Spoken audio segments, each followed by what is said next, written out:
Ako ini product ma'am. Product niya yan. Niya, product niya. Ako ang taga-cooking show. Eto na nga yung pinakaasam-asam namin na mabisita ang lugar ni Ma'am Pobreng Maestra dito sa may Santa Lourdes, Barcelona.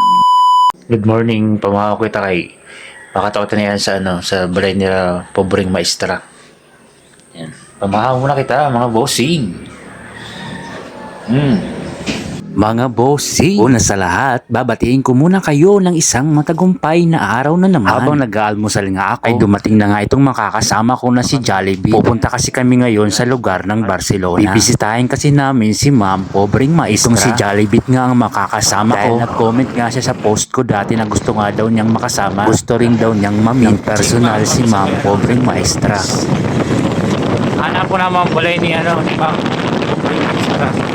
Pero bago yan, magpapakarga muna kami ng gasolina. Shout out pala dito kay Kuya. Sobrang mahal na nga talaga ng gasolina ngayon. Yung 100 peso nga ay halos 1 litro lang. Kaya sa panahon ngayon ay tipid-tipid muna tayo mga bossy. Bago nga kami dumiretso ng Barcelona ay dumaan muna kami dito sa palengke ng Gubat. Bibili kasi kami ng mga kakanin. Yung kasi ang napili namin na dalhin kala Ma'am Pobreng Maestra. Padaan pala kami dito sa may barbershop ni Bossing. Kaya sa mga magpapagupit dyan, dito na kayong magpagupit. Dito lang po yan sa plaza ng Gubat. Kilalang kilala na nga ito dito kasi halos magagaling talaga ang tagagupit dito. So ayan nga po, andito na kami sa tindahan ng mga kakanin. Hi! Ay, ulag na. Makalimang kami. Wala binatong ha. Bus na. Dapat i-order you. Gisman lang ito. Ano ini? Gisman lang. Tapos mga ano lang. Dapat kasama. Ito kasama biko. You must try.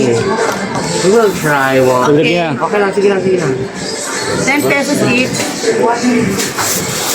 20. 30. Kami sa tindahan ni Chi. Hindi, 5-5.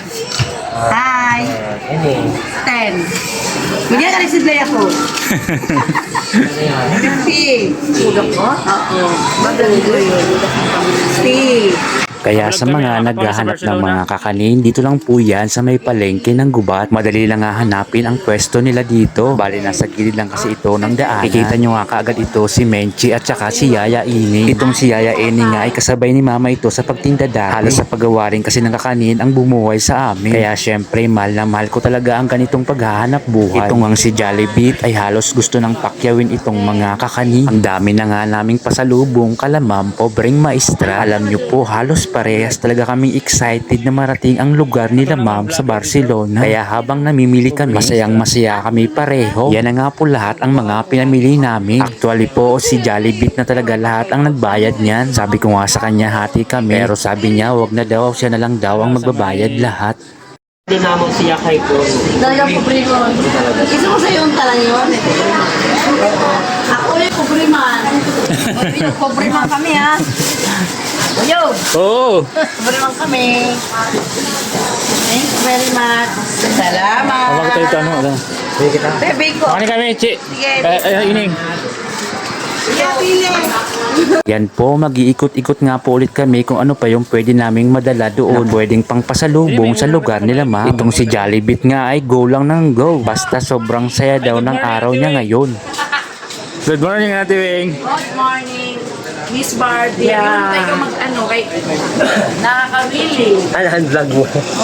Pag-seminar ko pa. Wow. Mabagitaan ng pansit. Yeah. Thank you very much. Baka naman po, ano, Ganon. pansit.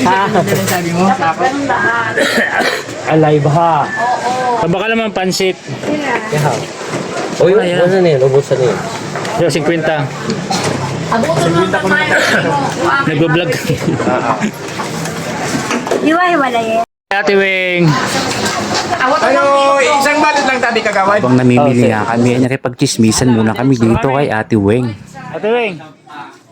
Dahil wala na nga kaming bibilhin ay dediretso na kami sa Barcelona. Alas 7 pa nga lang ng umaga, halos sobrang init. Tirik na talaga ang sikat ng araw. Nung napadaan nga kami dito sa may barbershop, nakita nga ako nito ni Bossing na nagbibideo. Isa nga ito sa may-ari ng barbershop. Arin! Ako air condition na burugas. Ayun, dili sa sulod.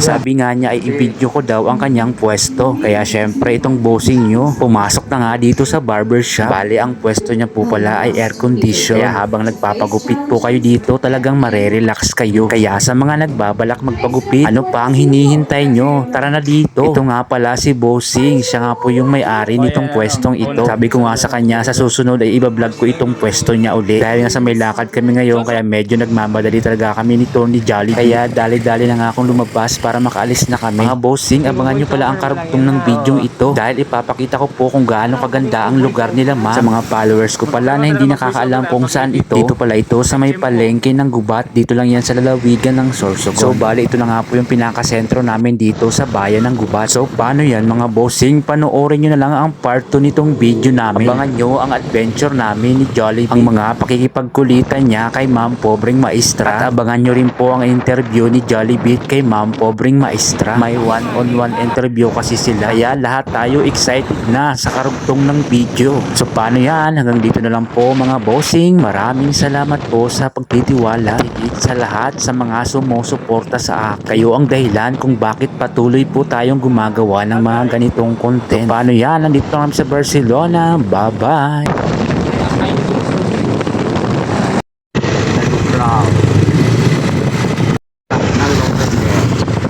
8.4 kilometers.